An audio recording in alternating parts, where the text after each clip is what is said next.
Wingy Boxing, IFL TV, in association with MTK Global. I'm here with former IBF Cruiserweight champion. Do you still remember those days, brother? Glenn McCRORY? No, it was 29 years on Sunday. 29 years. I'm going to my 30th anniversary. Can you believe that? A man that looks as young as me. That's it. Looking good, looking Mind good. you, I was only 13 when I won the world title. So. How are you feeling? How's things been with you? Everything's good. Everything's really good. Thank you. Yeah, flying. And Tyson Fury, the Mac is back. Well, you know, that's why I'm so excited, and that's why I'm feeling so good, because it's a very exciting week, you know, and I followed Tyson being out to Spain, you know, right from the start of his comeback, and Tyson's a great guy, and it's good to be around him. It's good to see him, you know, breath of fresh air for boxing, and great to see him looking in tremendous shape and you know, putting on a show. I mean, when has a press conference been as entertaining as the Tyson Fury press conference was? It was great, you know, and it's great because we've got some good characters in heavyweight boxing. Anthony Joshua, you know, he's brilliant, doing a superb job, and you know, so there's some exciting fights hopefully in the future to look forward to. Dillian WHYTE-Parker's just been announced. That come out of the blue, didn't it? What do you think about that fight? I think that fight is very, very good indeed. I think it's excellent, and that's the sort of fights that we want to see. We want to see, you know, the top fighters fighting each other. You know, Dillian's been calling out everybody. It's good that Parker has come in and said, you know, what about me? So that fight's going on. Obviously, AJ's the form guy there. He stopped Dillian Whyte. And Parker, you know, went the distance, although the referee severely hampered him, in my opinion. But Anthony Joshua was still looked improved in that fight and in his boxing ability. But Dillian has come on a bit. You know, I have enjoyed seeing him develop under the headlights, and he's doing well.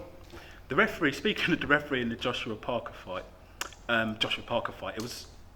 I remember at the start he was sort of like looking up at the lights and he was a peace campaigner, wasn't he? I mean, it was. I could not believe it. The first time they come together and break, and it was like, hold on, what's going on? This is a fight. Second time break, and it was very frustrating, you know, and I would imagine it's very frustrating for both fighters, for Anthony Joshua and for Parker, because that's, you know, we're in a fight, you know, you're going to have some holding, you're going to have some pulling, of course. You know, in fighting is the art of getting yourself loose and working inside. What would Mike Tyson have been if he'd refereed any of Mike Tyson's fights? I mean, when you put it like that, yeah. So that's part of the game, and I think the referee thought it was his show. And we probably got under pressure thinking that I'm on the big stage, I've got to do this right, and you know, overdone it.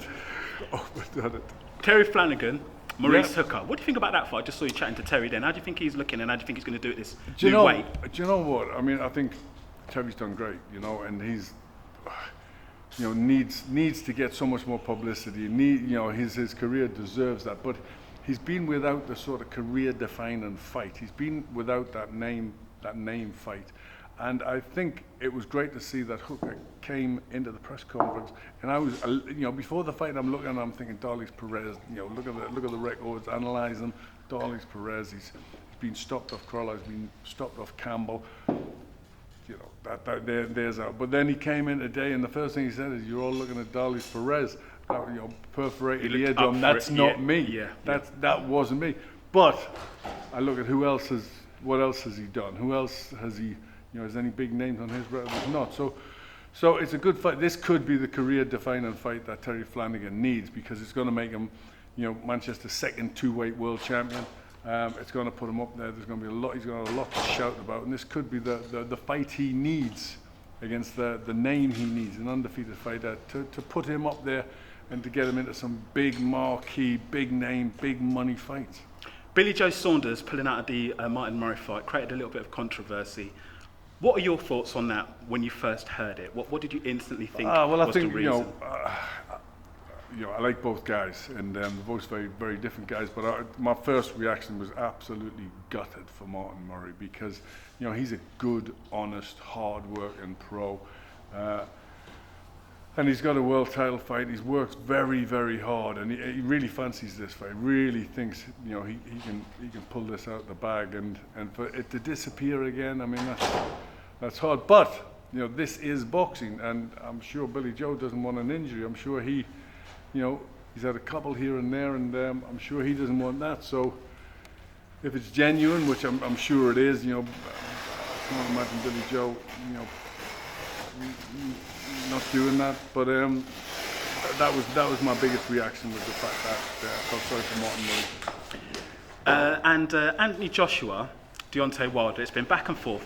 I was always interested in your opinion on, one, the negotiations, and two, when the actual fight plays out. Obviously you're an analyst, you know the sport inside out. How do you think that fight would play out when it actually happens, Joshua Wilder? Do you know, if I'm absolutely honest, I think AJ needs a couple more fights. I think, you know, that, you know, as I say, I love what Anthony's doing, but I think he needs a couple more fights. He's developing. He was much improved in his boxing. He was keeping his hand up more. His balance was better. He was more alert, more athletic with his movement. He needs that against somebody like Deontay Wilder. And you know, I think if that fight comes at the right time, then you know, Joshua can win. But to rush into it, to go to America, that probably is a mistake, and I think maybe they know that. Do you miss commentating, man? We miss you, bro. I do commentate. Boxing Social. Boxing so. Oh, there you go. Boxing Got a plug Social, in there. the future, mate. Okay, wicked. And when's the Glenn McCrory ring return happening, man? Do you know what? I'm coming down to welterweight. I'm looking slim. I think my ring return's long gone. I think. Glenn, thank you for speaking to Wingy Boxing IFL TV. They're tearing the background down behind us. They're going to kick us out soon. It's a pleasure. It's a pleasure. Thank you so much. God bless.